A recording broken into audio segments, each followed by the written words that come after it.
Anda bersama Brother Fai di channel Malam Mistik, sebuah rancangan audio dan video cerita seram dan mistik. Semoga anda semua terhibur.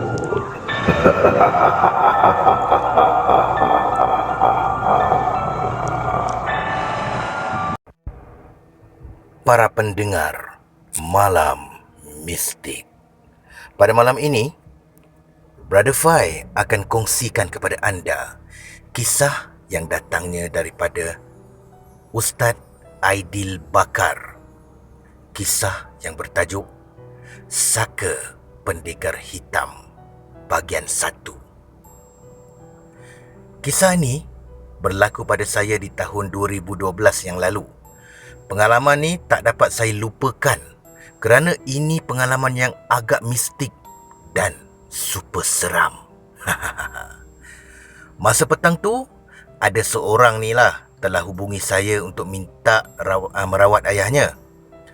Aziz, bukan nama sebenar, telah bagi tahu saya yang ayahnya sedang sakit tenat. Jadi, saya tanya pada Aziz, ada bawa pergi hospital ke? Aziz spontan menjawab, dah Ustaz, ini pun doktor dah suruh balik. Sebab doktor kata, nadinya dah 4 hari tak ada. Bila nak uruskan untuk mandi jenazah, dia macam bangun balik. Hah? Ya ke? Macam pelik je. Betul ke ni? Saya soal balik. Ustaz free tak? Nak minta bantuan untuk uruskan kes ni. Sebab semua tak nak uruskan sebab terlalu takut Ustaz. Jawab Aziz mendesak. Baiklah, tapi awak kena ambil saya kat rumah sebab tak ada kenderaan ni. Spontan saya membalas. Boleh Ustaz, cuma kena rawat kat Rompin lah. Boleh ke Ustaz? Jawab Aziz. Boleh, nanti saya akan bagi detail dan alamat ya Aziz. Saya membalas. Baik Ustaz, jap lagi saya akan sampai. Aziz menjawab dan terus letakkan telefon. Habis letak telefon, dengan pantas saya mandi dan siap-siapkan diri dan solat asar. Lepas solat asar tu, saya terfikir, betul ke sampai macam tu sekali? Seumur hidup saya tak pernah berlaku kes macam ni. Tak pernah tengok orang dah mati boleh hidup balik. Macam saka pun ada. Selalu tengok kat TV je macam tu. Heranlah. Sekarang jam menunjukkan pukul 6 petang. Tengah ralik tengok TV, mak saya pun panggil sebab ada orang nak jumpa saya. Ni mesti Aziz ni, getus dalam hati. Saya mulalah perbualan saya dengan Aziz. Assalamualaikum. Aziz ke? Waalaikumsalam. Ya, saya Aziz yang call Ustaz tadi. Jom kita terus gerak ya. Okey, jom kita, kata Ustaz Aidil Bakar lah. Ustaz, saya nak ceritalah. Ayah saya ni belajar ilmu bukan-bukan Ustaz. Belajar silat.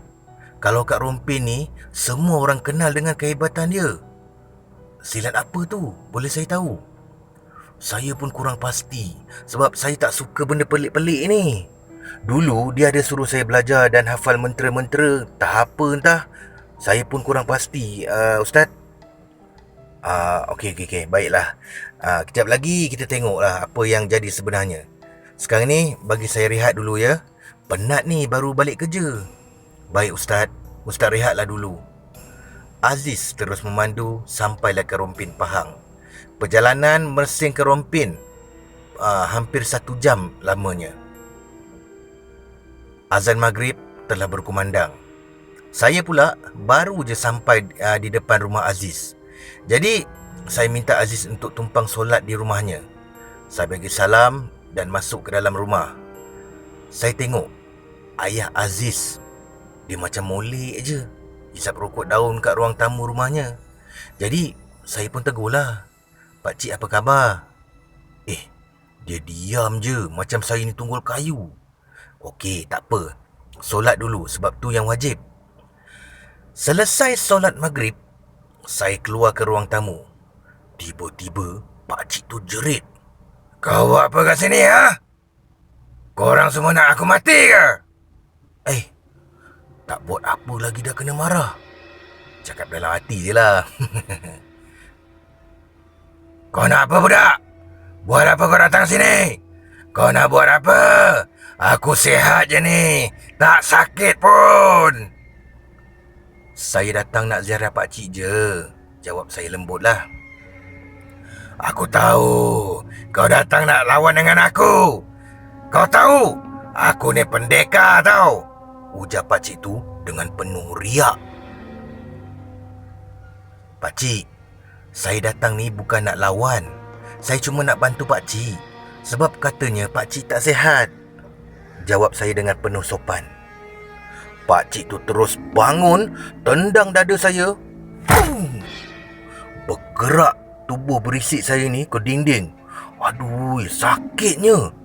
Tak pasal-pasal kena tendang. Sakit dia, na'udzubillah. Kau budak memang kurang ajar. Kau nak buang aku kan? Aku takkan keluar dari dia. Sampailah anak dia ambil aku. Pakcik tu menjawab sambil ketawa. Saya diam, tak melawan apa yang pakcik tu mengomel marah kat saya. Saya duduk dan baca ta'awuz, istighfar, selawat dan zikir hasbunallahi wa ni'mal wakil. Saya niatkan supaya saya lawan makhluk ni kerana Allah. Saya mula baca Al-Fatihah dan ulang sebanyak 21 kali. Hei budak, setakat Fatihah ni aku boleh baca lah. Sindir pakcik tu. Saya teruskan baca surah Al-Fatihah dan surah Al-Baqarah 1 hingga 5. Saya ulang 3 kali. Masa tu dah nampak dia dah tak senang duduk. Macam nak berdiri semula dan buka langkah. Saya masih fokus baca ayat Ruqyah. Masa ni saya dah sampai pada ayat kursi. Saya ulang banyak kali, dalam 9 kali lah macam tu. Aziz dengan adik-beradiknya semua duduk belakang saya. Hoi, saya punya meremang jangan cakap lah. Dengan berpeluh, rasa seolah-olah ada yang menekan kepala saya ni. Tapi saya masih bertahan lah untuk melawan makhluk tu. Pakcik tadi melangkah dan cuba untuk memukul saya. Tapi dengan izin Allah, dia seperti tersekat dan terus terjatuh. Dia duduk bersila betul-betul depan saya. Masa tu saya dah mula gugup sikit. Dalam hati saya cakap, demi Allah, aku yakin Allah akan bantu aku. Pakcik tu tenung saya. Saya mula gerak. Dia mula gerak nak tumbuk saya. Saya pejamkan mata dan teruskan bacaan surah Baqarah ayat ke-284. Ilahi ma fis sama sampai habis. Surah Baqarah masa ni saya masih ulang-ulang lagi. Lepas tu saya tiup ke arah pakcik tu. Terus dia rebah depan mata. Saya teruskan baca sampai ayat afahasibtum. Saya tengok dia dah diam kaku. Saya minta anak-anak pakcik tu angkat pakcik tu baring atas tilam. Masa tu saya cek tangan dia. Memang tak ada nadi pun. Jadi saya rehatlah sekejap dan minum air. Jadi tengah saya rehat, anak dia datang bertanya, Ustaz, dah selesai ke? Macam mana ni? Adik kepada Aziz bertanya. Belum lagi. Mungkin jin tu akan datang lagi. Tapi bagilah saya rehat dulu, jawab saya. Tiba-tiba mentol lampu di bilik tadi pecah. Saya dan yang ada dalam rumah tu terkejut dengan bunyi mentol Kalimantan meletup. Lepas tu dengar pula bunyi orang berjalan dari luar dan bunyi pintu bilik dihempas. Bam! Ayah Aziz yang tadi kaku sekarang mula batuk keras dan mula sedarkan diri.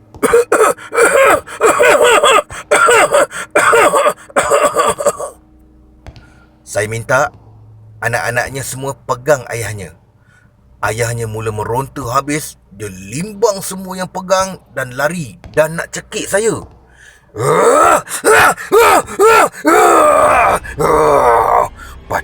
terus menolak saya ke dinding dan terus cekik di leher saya.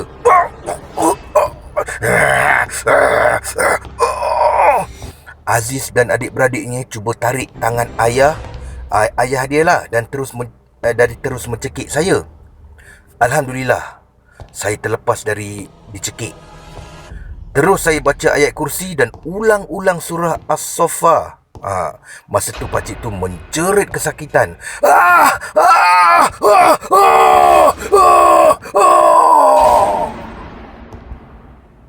Saya pun apa lagi? Terus saya grip badan pakcik tu. Dan anak-anak pegang kuat-kuat tangan dan kakinya. Masa tu saya terus baca surah Ar-Rahman dan surah Hashr dan pakcik tu terus meronta-ronta.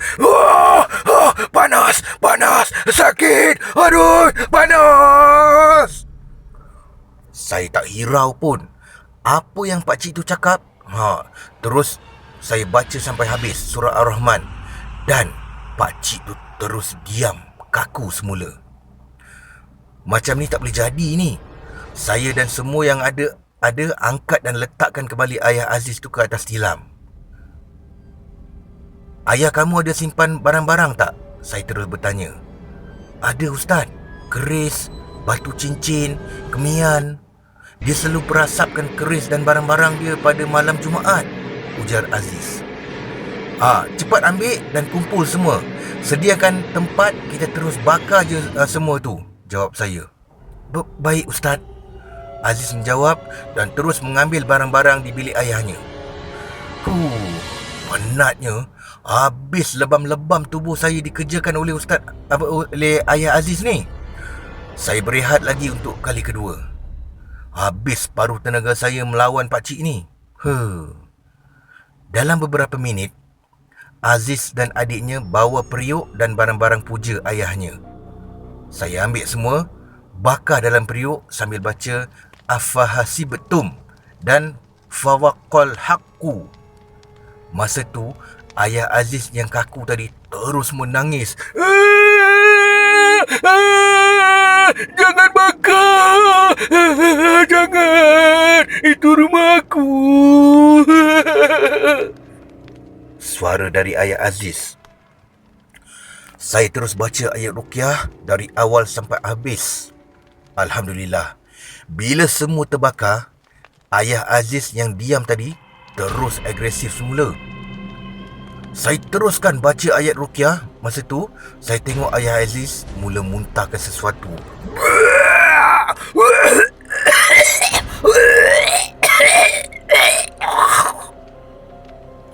Masya Allah, busuknya. Keluar semua makanan yang tak hadam dari perut dia. Keluar ulat-ulat sampah yang menggelikan. Tadi lihat pakcik nampak isi yang kuat, kini seperti daging yang hitam lebam. Na'udzubillah. Saya dan yang ada kat situ semua muntah serta-merta. Tak tahan dengan bau dan pemandangan yang menggelikan tu. Alhamdulillah, selang beberapa jam, saya suruh Aziz pergi panggil orang yang uruskan jenazah. Kita bersambung dengan siri yang seterusnya nanti ya. Okey, saya stop dulu sampai sini. Korang nak tahu ke masalah yang berlaku semasa pengurusan jenazah dan pengebumian arwah ayah Aziz ni? Nak ke tak nak ni? Kalau nak, saya sambung lagi. Tapi korang semua kena share, like dan komen kat bawah tu. Bantu saya supaya semangat untuk menulis lagi. Kata Ustaz Aidil Bakar. Nantikan sambungannya pada episod yang kedua, okey? Sekian, terima kasih Brother Fai. Terima kasih kepada anda yang mendengar kisah ini. Peace. No.